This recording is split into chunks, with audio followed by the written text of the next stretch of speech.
కీర్తనలు 4వ అధ్యాయము. నా నీతికి ఆధారమగు దేవా, నేను మొరపెట్టినప్పుడు నాకు ఉత్తరమిమ్ము. ఇరుకులో నాకు విశాలత కలుగు చేసిన వాడువు నీవే. నన్ను కరుణించి నా ప్రార్థనను అంగీకరించుము. నరులారా, ఎంతకాలము నా గౌరవమును అవమానముగా మార్చెదరు? ఎంతకాలము వ్యర్థమైన దానిని ప్రేమించెదరు?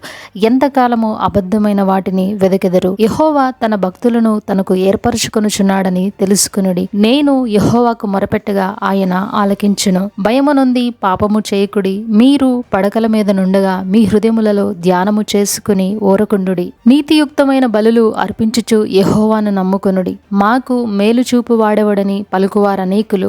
యెహోవా, నీ సన్నిధి కాంతి మా మీద ప్రకాశింపజేయము. వారి ధాన్య ద్రాక్షారసములు విస్తరించిన నాటి సంతోషము కంటే అధికమైన సంతోషము నీవు నా హృదయములో పుట్టించితివి. యెహోవా, నెమ్మదితో పండుకొని నిద్రపోవదును. నేను ఒంటరిగా నుండినను నీవే నన్ను సురక్షితముగా నివసింపజేయుదువు.